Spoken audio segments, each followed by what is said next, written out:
All right, all right. Welcome, everybody.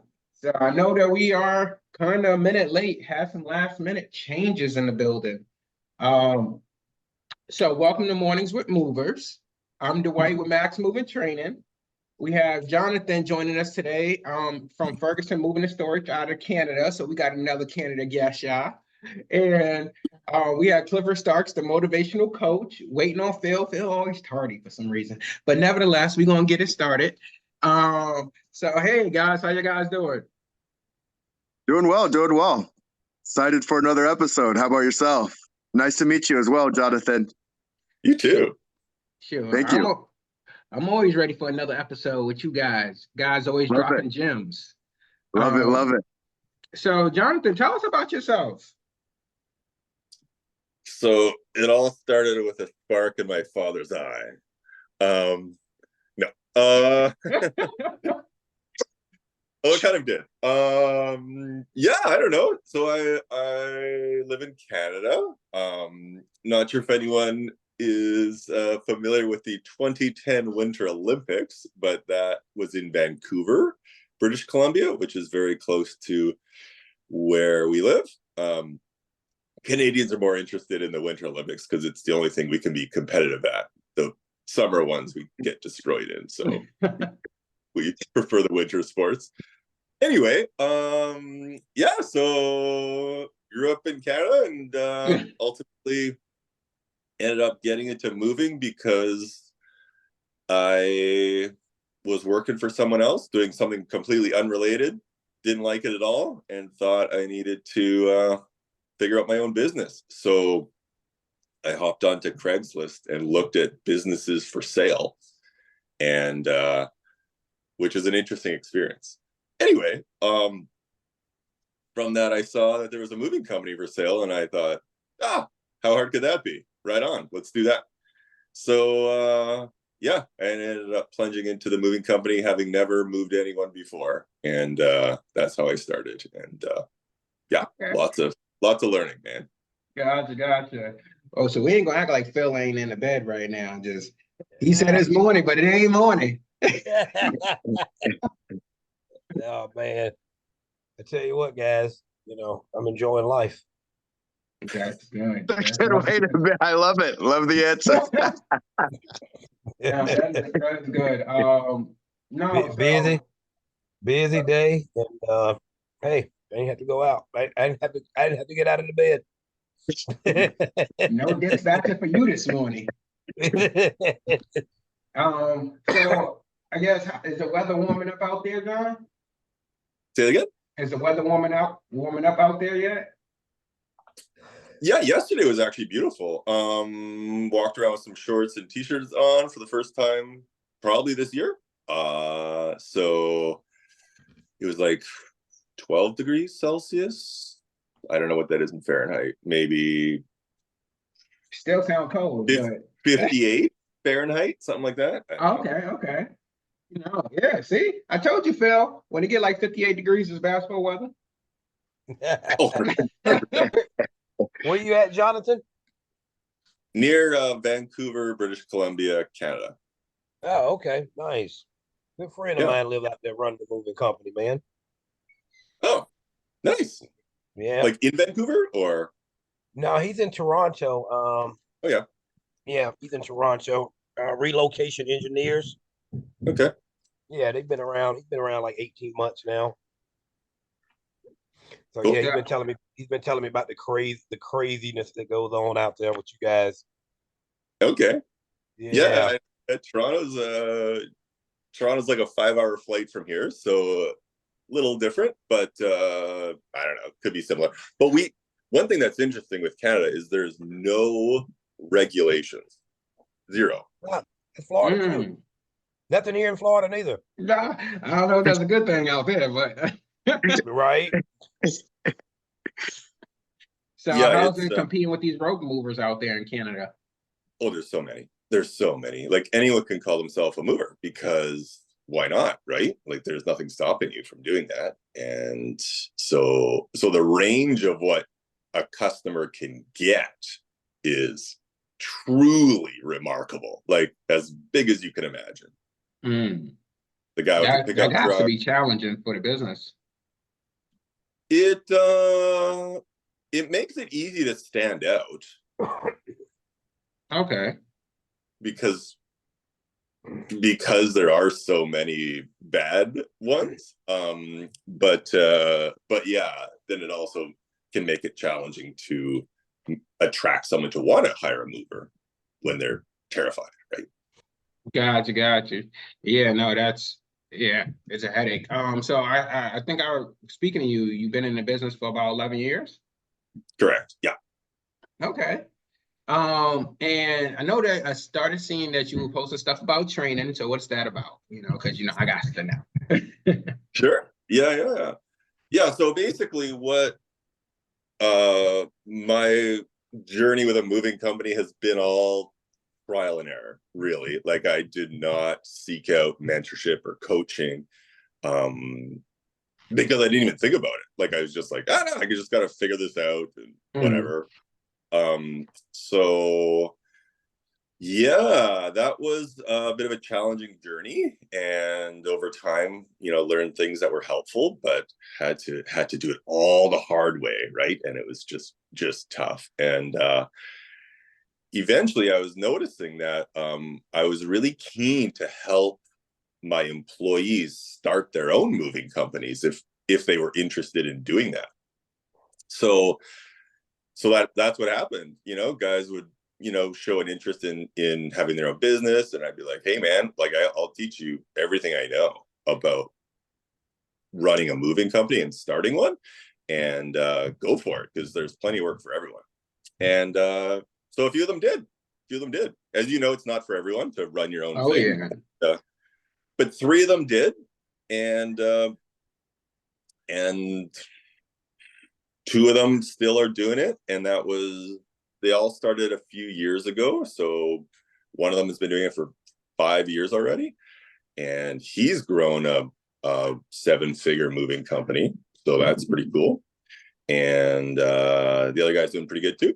But I realized, like, man, I love doing this. I love coaching people, and I've done it for free many times with other moving companies. And I was like, okay, I'm going to start focusing on this as well as running my own company, because this totally brings me life, and I know it's helpful for other people. So so I started getting into business coaching specifically for moving company owners, because there's a huge need. And Oh yeah, it definitely is. And I know there are, we have Lewis that's out there. We have, the moving titans that's out there. All these people that's out there that's trying to, coach up the moving industry and stuff like that. So it is a great relief that to have all these people, because when I first started, it was like, where do you look? And then if you did get the service, it was super expensive, and you had to think, is this going to be worth it? Am I going to get the ROI from it? Like, what is my business going to look like tomorrow if I start this? So you had to really think about spending that $2,000 or more on trying to grow your business. Totally. Yeah. So I focused on creating digital content that people can use right where they're at, right, and can do that for free. So I ended up writing an ebook, which I never imagined doing in my life. But anyway, it's on how to go. It's on my journey from going from like brand new company to a 7-figure company, and the steps I took, and it's very practical and implementable, regardless of where you're at in your business. And Nice. if you want to grow, it's super helpful. If you simply want to maintain where you're at, you're like, I don't want to grow, but I just want to create more free time, and be less controlled by my business, it'll help with that too, for sure. Yeah. One thing in my journey, at the beginning, I was working 60+ hours a week for a couple of years, and was pretty much on the edge of burnout. And then I decided, you know what, I need to figure some things out. And so I was like, I have to create some boundaries here. So I ended up totally shutting things down, on certain time periods. So we were open 7 days a week. I would answer my phone no matter when it would ring, like 10 p.m. on a Sunday, no hesitation, I'd answer it. Because I was terrified of going under as a business. Like, we need all the work we can get. So what happened was, I was just so exhausted. And then I just one day said, screw this. So I stopped answering the phones on Sundays. We stopped doing work on Sundays. I created some business hours, and shockingly, our profits went up. And interesting. And then created even more restrictive hours, like business hours, and the profits went up more. And I was like, okay, people actually respect this. People respect, you having boundaries and sticking to them. Okay, nice. Anyway, and then learned other things, how to sell a premium product and that kind of thing, or premium service. And that also enabled that work week to go way down in hours. So it went from 60 hours a week to under 20, and had more problems. So anyway, those things are all outlined in kind of the stuff I have out there. So it's I think it's helpful. It certainly was helpful for my wife. Liked it. Yeah, no, definitely. And I think Cliff can speak highly on that, about, definitely the 80-20 rule, about, definitely spending your time wisely and only working on things that really going to push the needle versus thinking everything is going to push the needle. Right. 100%. So, and that's the same thing. Seems like, Phil is doing himself, is definitely taking a break. Obviously the 60-hour burnout is definitely not where it's at. I know some people, they used to be open, similar to yourself, where they're like, hey, if the phone rings at 10 o'clock, I'm answering it. But then it got to that point where they started to work a little smarter, where they were just like, hey, you know what? Let me get a overseas person, or let me get a dedicated phone rep that can probably answer phones, after hours, and just take messages. And then I'll get back to them if it's that serious, because it ain't like we don't have an answer machine. We can cut out costs there too, use our answer machine, take that message and call the person back. Yeah. It's always that fear though, especially when you, like Jonathan said, was the thing we all went through it at some point of failure, scared, because we know that sometimes the first cat in the bag is the one that usually gets to. You answer the phone at 10 o'clock at night, you're like, oh, yeah, I got them. They hear your kids in the background. They're like, oh, you're a family man, huh? Yeah, got 10 kids. It's sad, dude, but it's true. So what's been going on your end? I know you said it's been picking up, Phil. Yeah, I've been taking it easy, man. This week has been a little under the weather, man, but I'm doing good, March is good. March is good, and taking a lot of advice from a lot of friends and family, and just kind of doing a reset for myself. Yeah. Hey, life is good. My breakfast in bed.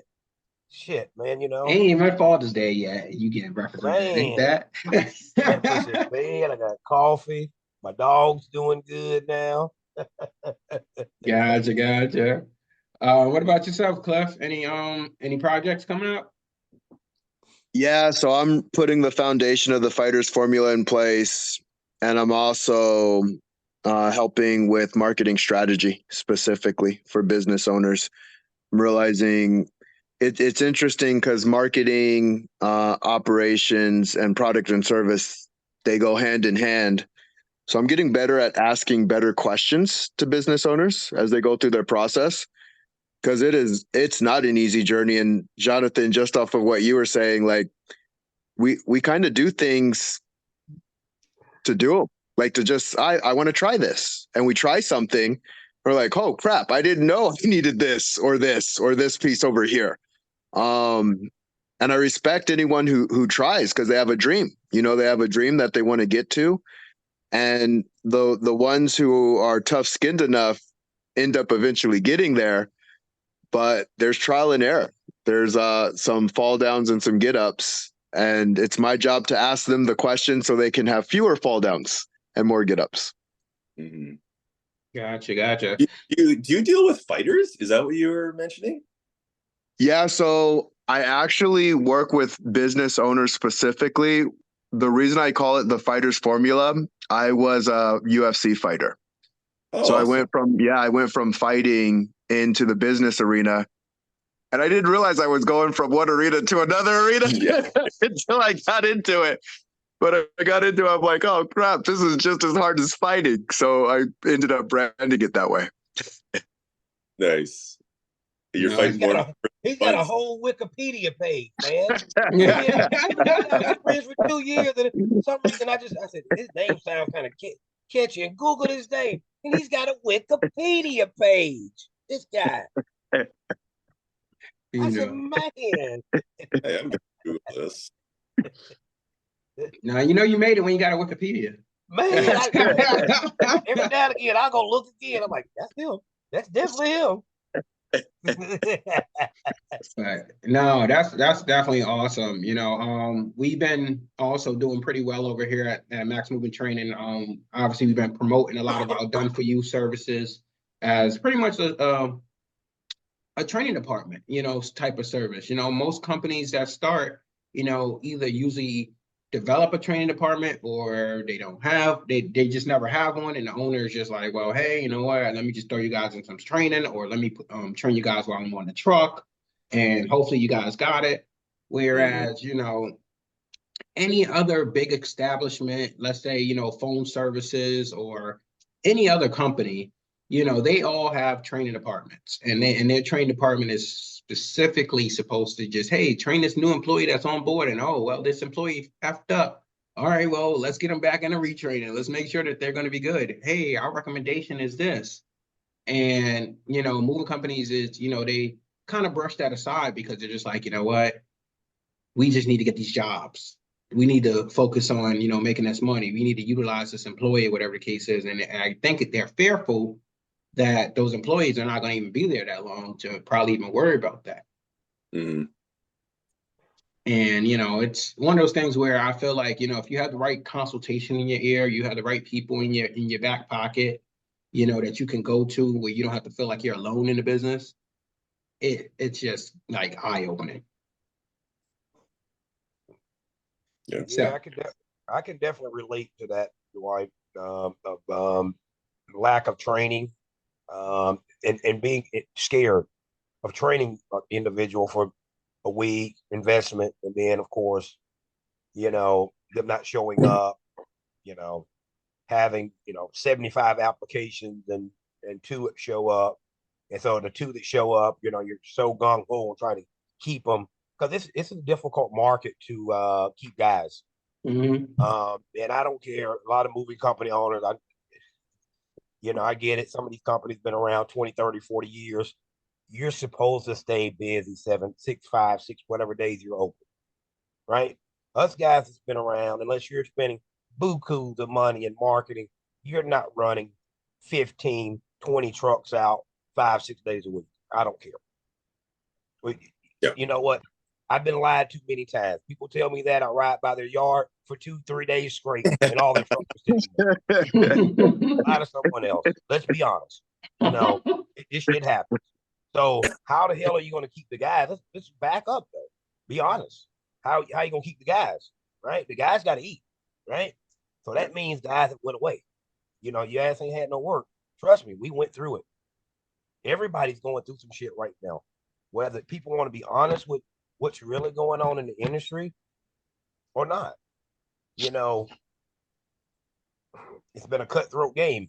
And, here in Florida, we shouldn't even have a season. We're in the tropical damn freaking state. Why are we talking about a moving season, man? But, hey, you got all these trucks that are just sitting. Of course, employees that went somewhere else, and everybody's calling looking for work. So what happens when March the 30th, you got 15 jobs booked? You need 50 guys. Mm-hmm. Mm-hmm. And you got 10 employees. Yeah. That's my situation right now. So I think one of the things that we tried when we were running the business is, or when I was running it, I like using the word we because I like sounding like a team.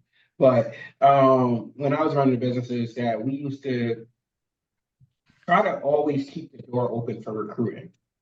So we actually worked with Move Up Consultant, and they did a great job. But one of the things is we used to try to keep the doors revolving, keep the employees coming in, maybe delay the interviews a little bit if we had too many employees. But we always knew that, hey, maybe this guy might not be here tomorrow, you know. And then we also had to fix the issue where people would no call, no show. That was a big thing, and it's still a big thing in the industry. And we basically came up with a thing where it was like, you know what? Hey, if we got to have 3, 4, maybe even 5, 3 or 4, maybe max, probably guys on backup or whatever the case is. Hey, then that's what we got to do if we got that many trucks going out that day, because we could always be rest assured that somebody might not show. And shit, what if a driver don't show? So it was like, well, damn, you really screwed. Forget the mover backup; they can't drive. So, luckily in the last 2 years of me running the business, I didn't have to go out in the field. So if it was the worst case scenario that, you know what, I'm going to go out today, drive because I don't have anything going on in the office. I will probably use my extended cab truck, which could fit like four to five people in it, drive the 3 or 4 movers out there. Hey, you guys load up. I'm going to be doing some stuff on my tablet here, and you guys get the job done. Unlike Phil, Phil got to touch stuff, but so I'll probably sit. Hey man, I'll sit in the it's that truck. way. I'll sit in the truck and I'll be on my computer, my computer or my tablet while these guys load up. And then one of the guys or leader come over to the truck door and say, "Hey, boss, the customer got a question. I ain't here. Don't come to the door because then they're gonna think I got answers for them." Exactly. I am just a driver today. Right. I'm gonna tell you, man. I'm gonna tell you what I ran into, and I tested the waters. I don't go out on many jobs much no more, and of course, it's starting to become less and less. But I was hiding the fact that I was the owner of the company when I did have to appear on a job. And with my attitude, I got a very touchy situation sometimes with people lying to me. Especially when a customer lied to me about, oh, well, the person I talked to on the phone, I told this to. I'm like, oh yeah, what was his name? Oh, I can't remember his name. I'll let it go on rest of the move. Like, yeah, I told him. Like, yeah, what was his name? Was his name Phil? And she'll, uh, yeah, I'm the owner. And of course, I put people's backs against the wall, bro. I had another moving company owner that's been in business for 2 months. Tell me, Phil, what do you expect?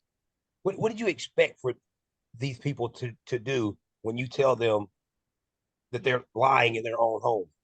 When you've caught them in a lie? I mean, come on, let's think logical here now. How would I feel, right? Now, 90% of our customers lie to us, right? Believe it or not, they lie to us. About how much stuff they got, how many boxes you got, how many bedrooms? 5. How many boxes? Maybe about 5. Right, 5 boxes. Yeah, maybe 1 in the kitchen, and so okay. All right, how many kids you got? 10. Okay, 5 boxes. Okay. So, so we know this, right? So why would you? And this is a problem I had, man. And I talked to Clifford, and I talked to Dwyght and some other people about this, and I got all about the same results from it. Like, why would you back someone in the corner like that, knowing they were lying to you, and knowing your ass is on the job with them, and now towards the end of the job, you're calling them out, and you made them uncomfortable in their own damn house. What do you think they're gonna do? They're gonna retaliate. That's They crazy. feel embarrassed. They feel embarrassed because they've lied, and now you're calling them out in front of their kids, in front of their wife, and you're making them look like damn idiots. Sure. It sound like that same. I was watching that clip that I put on TikTok. I know you don't do that TikTok stuff, Nah, But I ain't got that far yet in life. so I was watching, I had the video up of you talking about that one customer that had that you took pictures of his chair. Oh And, yeah. and the wife asks, "Hey, so are they gonna cover us for that chair?" No, that motherfucker took pictures in the other house.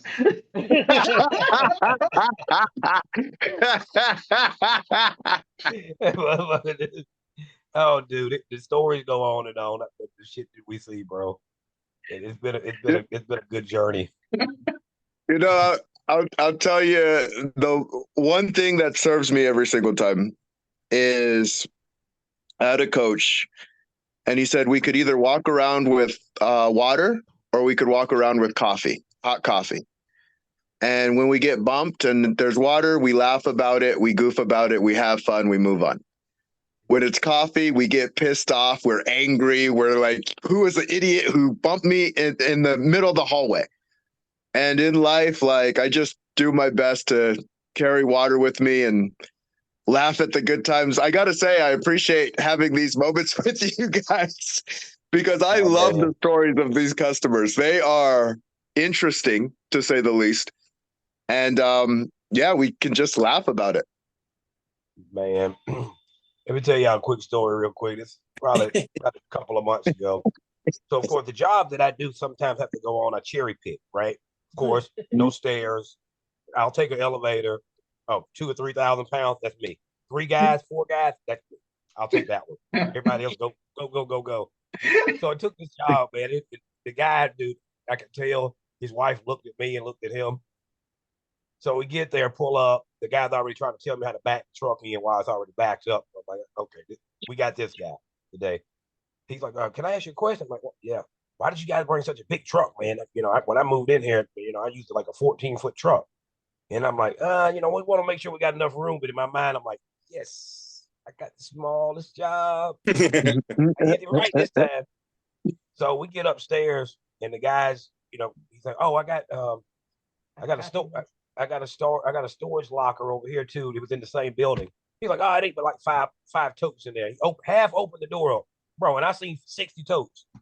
I said, whoa, whoa, whoa, whoa, whoa, whoa, whoa. I said, you don't mind us seeing what's in this room? Man, it was a whole 10 by 10, full of totes, like 100. And I'm like, okay, maybe that's all the move. Man, we go upstairs, bro. It's a whole apartment unpacked. I said, oh Lord.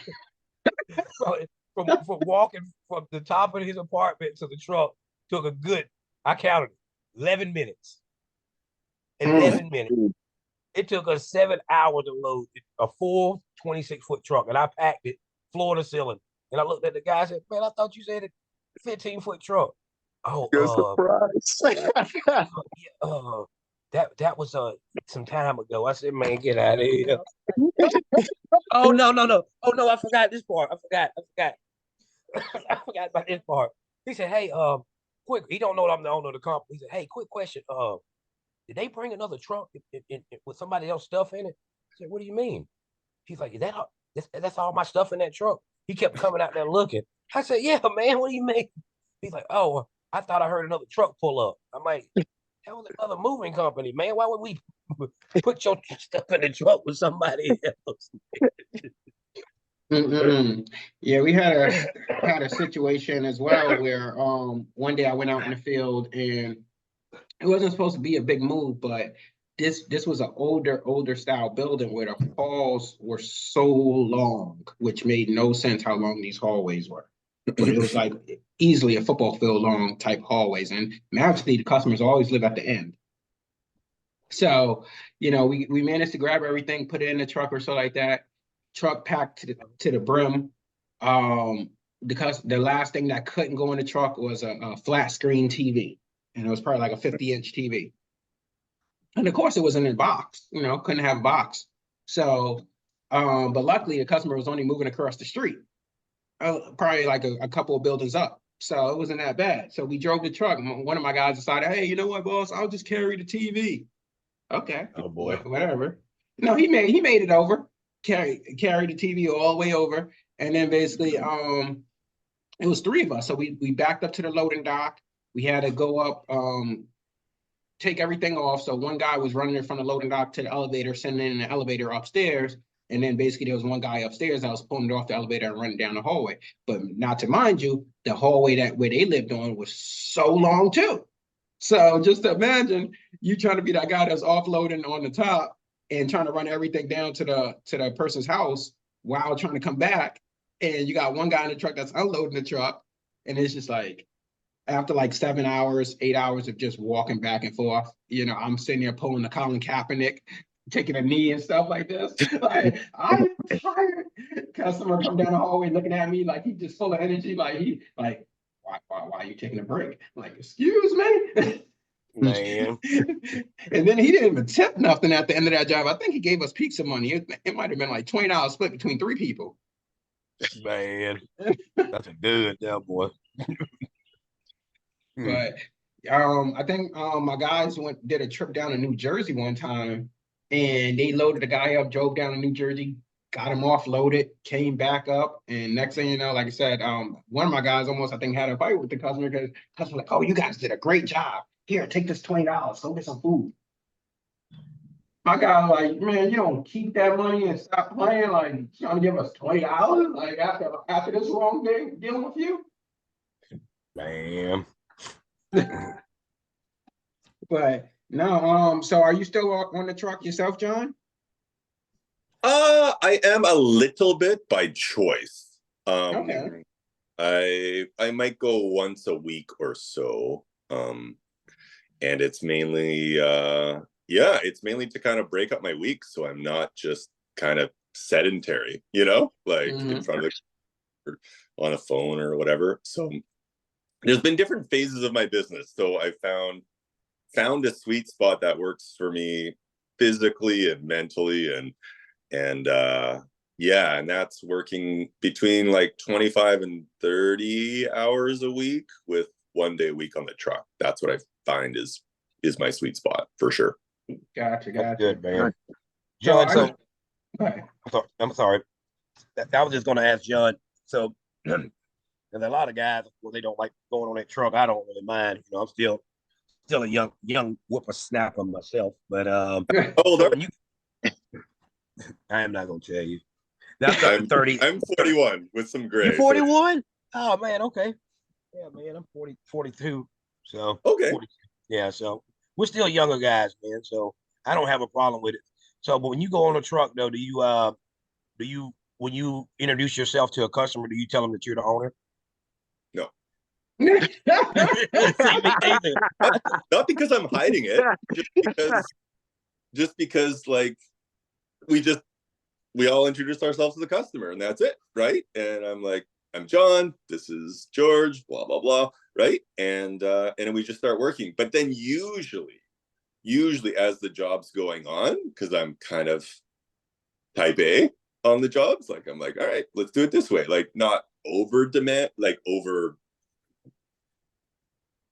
it or anything, but like but I'm in charge, right? And so usually the customer will notice that, and then if they have questions they come up to me or whatever. But yeah, no, I don't. Yeah.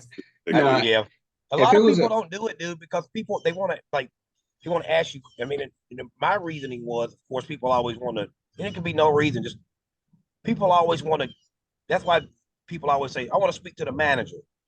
Right. They want to speak to someone in charge or someone that they feel that they can give them a discount or whatever the case may be for nothing, just for nothing.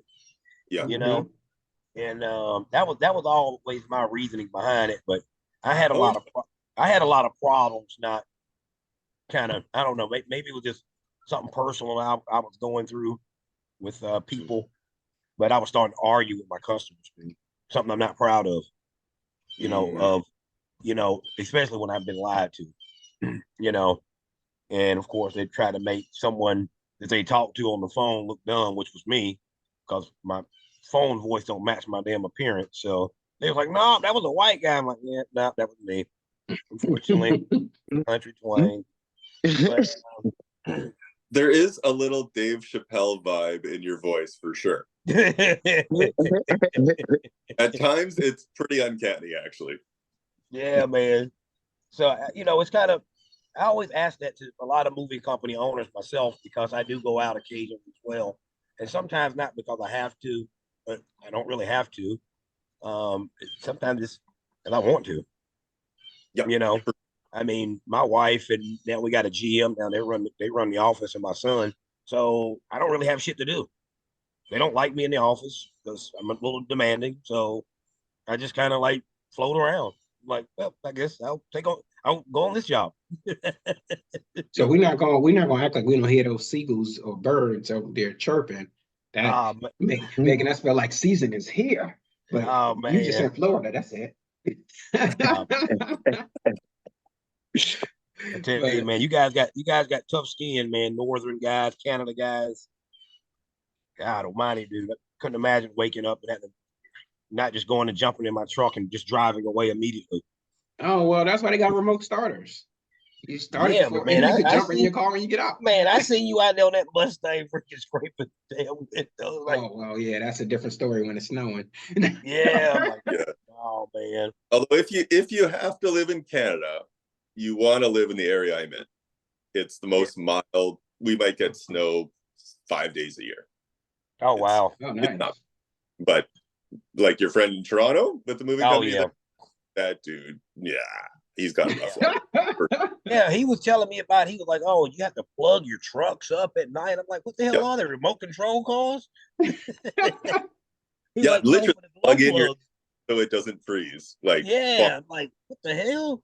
He's like, "Oh yeah, yeah, your gas will freeze if it's a gas truck." And I'm like, "Oh man, mhm.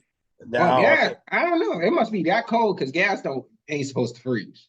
Something with the But damn, I don't know. He was telling something about the gas, but they have to do something with gas, and so if it's a gas engine car or truck, something. I'm like, what the hell? yeah, I only ever went there. I went to Canada, well, the border of Canada, because I went to Niagara Falls on the border of New York, and I stood on Mhm. the New York side of it. And yeah, that water don't make it any less cold. I think it felt like -3 or -5 easily. No, you know what it was? It was the damn because I got a real bad habit of just dumping water in my coolant reserve instead of Ooh. coolant. Oh yeah, yeah, yeah. Yeah, that shit'll freeze. Oh yeah, that definitely would. But if you're I got a real I got a real bad habit about that. Boy, I've been doing that my whole life. that's that southern Bleep. stuff. You know, Hell yeah. Give me 2 bottles of water. they know that they driving in the hot sun. That thing's just gonna boil up. Man. Damn, boy. Like, yo, we got 5 miles. After 5 miles, we gotta pour some more water in there. Man. Jeez, boy. But now, ultimately, like I said, it is slow. People that are, it's March 16th right now, so it probably is picking up for a lot of people. So I would just say that, for those that don't have their employees in place, definitely, if you're not trying to pay for hiring services, then basically, just do Indeed. Keep the flow of resumes coming in. Keep the people coming in.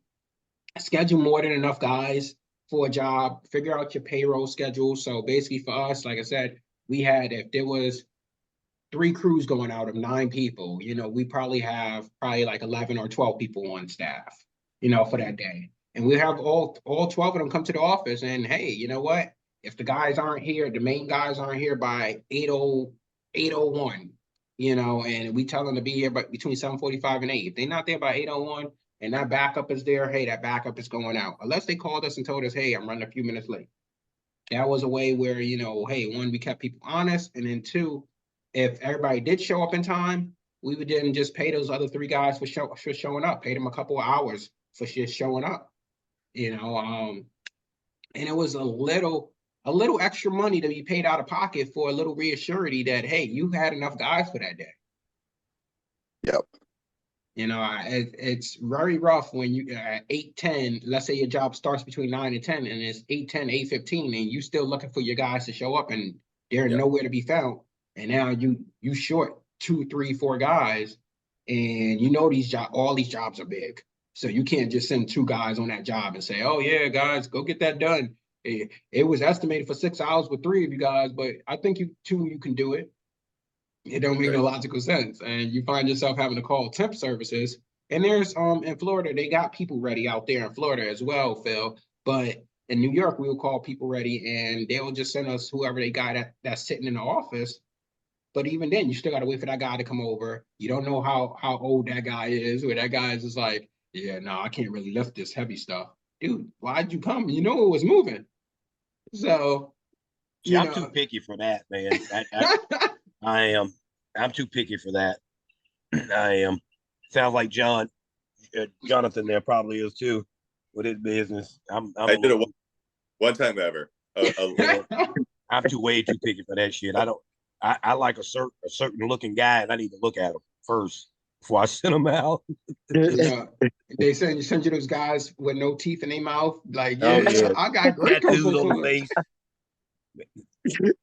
One guy sent out a job, man, in the staging company we've had this contract with, man, for 8 years, man.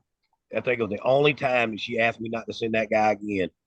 And I didn't even realize, but he had, and I kind of, maybe I missed it, but he had a freaking machine gun tattooed on the side of his face amongst some other tattoos.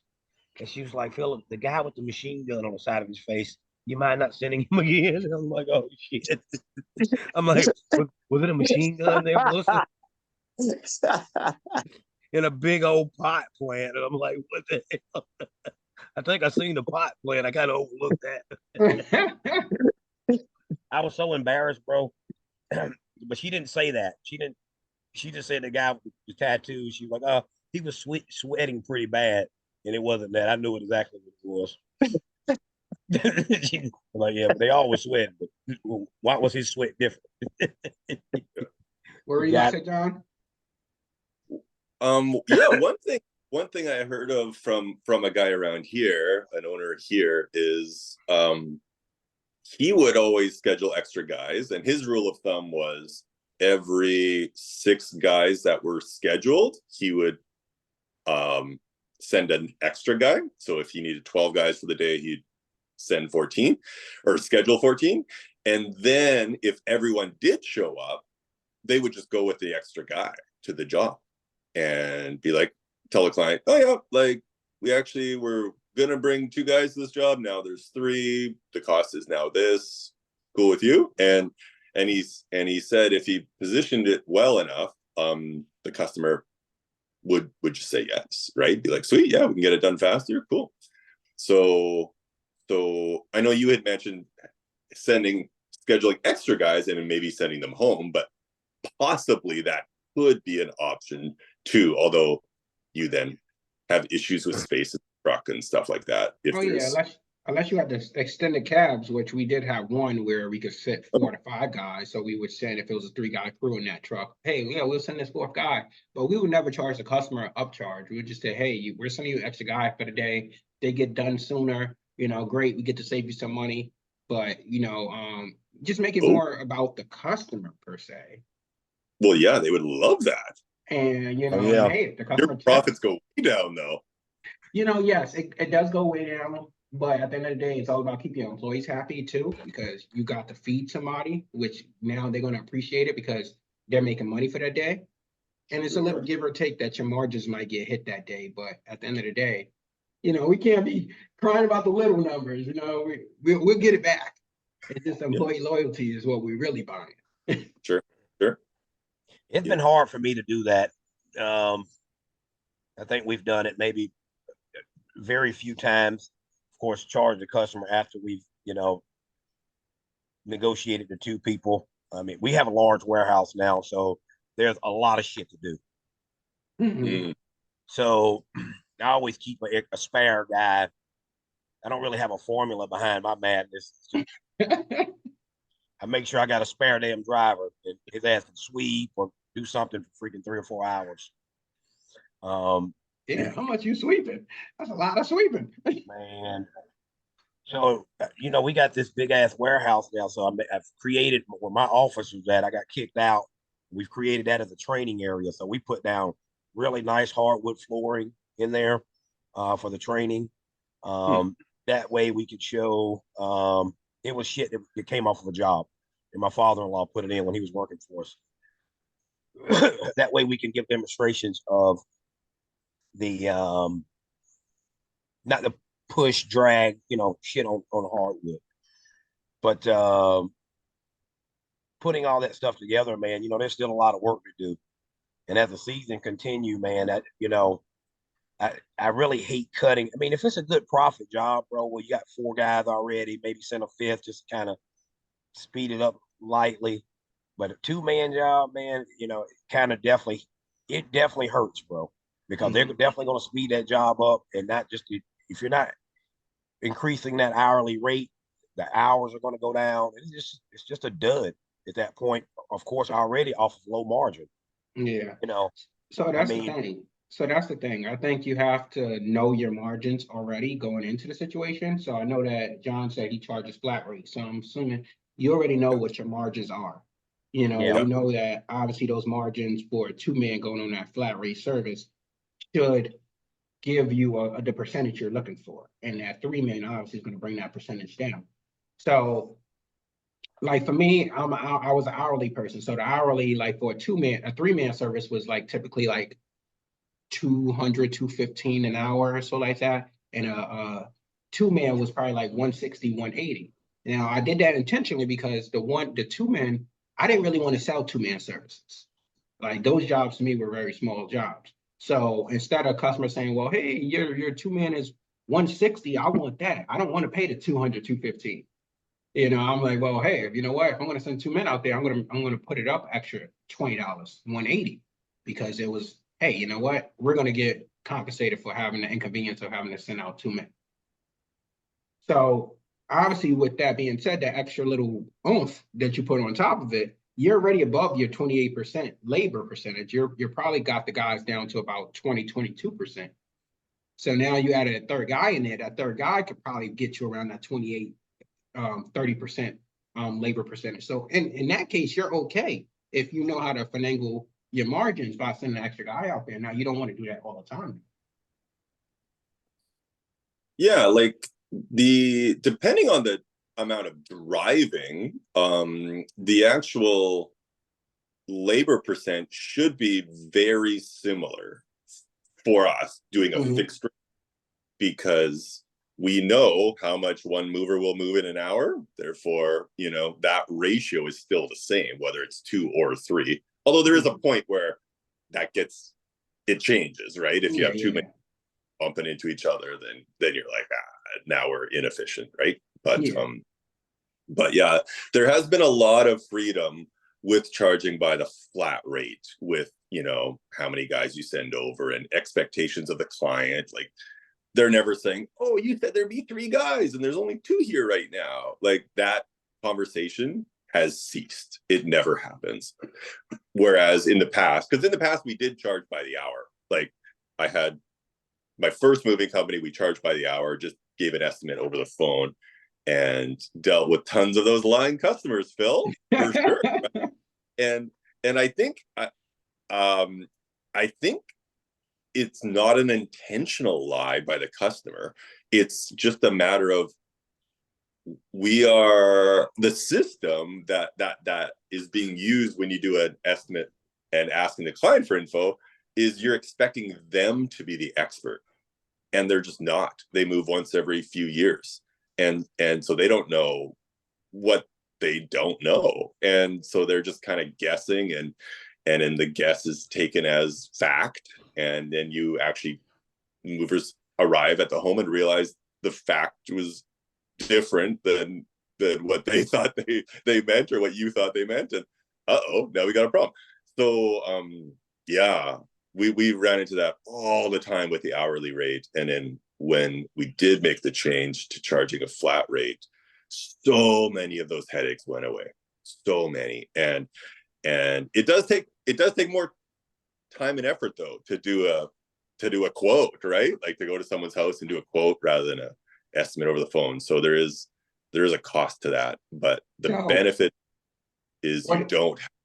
That's what I was just talking to Dwyght about too. So I was gonna Yeah. say, what is your safety net for like the unknown? So even if you go to a customer house and the unknown, so even if you go to a customer house and you quote a flat rate price, you don't Yep. know the conditions of the unknown location. Yeah, like the key is and I will say, like, it was a learning curve. And like I lost my shirt a lot at the beginning as I was figuring it out. But the key is to just take really detailed notes. So for example, if they're like, yeah, everything in the house is going except the elliptical and the treadmill and blah blah blah, put that in the notes. And then when the crew gets there, that's in their crew notes, so they know we can't take this stuff, right? And yeah, and then having good communication with the crew. So if it does look like all of a sudden more things are being added, like, oh, now we're going to a storage locker, oh, that wasn't mentioned, what? That they're on that, they're documenting it and letting you know, so you can tell a client. And most of the time they're like, oh yeah, sorry, totally forgot to mention that. You're like, okay, it's fine, we'll do it. It's just obviously Yeah, going to cost me. that sounds like a nightmare, especially with flat rate, because you're like, well, hey, we got to do a change order now because now you want to go to a storage facility. You were originally Yeah, paying $3,000, but now with that flat rate, maybe you're going to be 3,500 or whatever the case is. totally. And I will say that that example has happened one time in 6 years. Like it's That's good though. it's not common. Usually it's just a matter of like, oh, we thought we'd get rid of this couch and this and this and this, and then we did it, and now the guys are moving it, and they're like, oh wait, we weren't supposed to move this sectional couch. And then yeah, and the client's like, oh yeah, we thought we'd sell it and we didn't, so now we have to move it. So then they understand, as long as your guys are catching it, right, and taking Yeah. Transparency, right? Yeah. That's what we've been doing as well. I was just talking to Dwyght about this before the show about us, and we've been doing a lot of flat rates here Okay. recently. And he asked me a similar question. I said, it's all about transparency, right? If I don't lay eyes on it, I'm not going to give a flat rate over the phone. No. I haven't got to the point where I'm flat rating 1-bedroom apartments yet. That small jobs, but some of our larger jobs, even larger. When I say larger, I'm talking about even 2 or 3 bedroom. I'm flat rating those now, but 1 bedroom, I hadn't quite got there with the dial in yet. Of course, traveling. Sometimes you're in the Tampa Bay area to go 30 miles. It takes you 2 hours. Unfortunately, I'm sure it's congested everywhere, but it's difficult to get to those. Mhm. Totally. Everything in Florida is far. I know, right? But I've learned this chemistry from a friend of mine, learning, watching him as well. But it gives the customer a peace of mind. I'm going through the sounds like the first stages of Jonathan's madness of the flat rates now of changes. And it's like, okay, I need to take a lot of notes, need to be a lot more detailed on what I'm putting in the notes, right? And being more transparent in that contract with that customer. Like, okay, this is for this. This ain't for dragging a rug around the house to 10 different locations, seeing if it's going to fit over here, if it ain't going to fit over here. Oh, you had those too with those customers that the sofa wouldn't fit in the door and they got you going every which way? Oh yeah, man. I mean, because of course people will take advantage of it. Of course, if it hasn't been transparent, if you just say, okay, this is the price, and it doesn't matter how long it takes, and this is what it's going to be. I mean, there has to be boundaries set there, and a lot of people have been burnt so much with hourly billing, dude, that when they hear it, sometimes they're a little sticker shocked. But the ones that don't want to be played around with, of course, they'll just kind of go with the flow. Yeah. No, that makes a lot of sense. But have you guys ever got like I guess we had got a bad review one time, which was a very awkward of a situation because the customer had us move like a sofa. Like it was a love seat, I think, maybe with a what do you call it? With the bed inside of it. Okay. And The sleeper, yes. And we had to move it into a customer's new house, but the sofa wouldn't fit in the customer's new doorway because it had a frame on the bottom of the sofa that was preventing it from fitting in. And it wasn't one of those things that you could just take off because the sofas don't come apart like that, or not meant to. So we couldn't get it indoors. So we had to leave it on his back patio. To give us a bad review. Oh, they couldn't get the sofa in my new house. And I'm like, sir, we didn't make your new house. How is that on us? Did we not get it here? You know, so he said, oh, well, if you guys, I took off the frame of the crown that was holding it from going into the door. So if you guys can come back out here and try to get in my house at this point, I'll change up my review. Oh, so ultimatum. So, you know, just out of the kindness of out of my heart, I decided, hey, I would just do it just because I'm that type of person. Yeah. And so we went out there, we got it, it was just enough space to get that sofa in there with the crown off. We got it in there. His house smelled horrendous already, and it's his new house. That's the crazy part.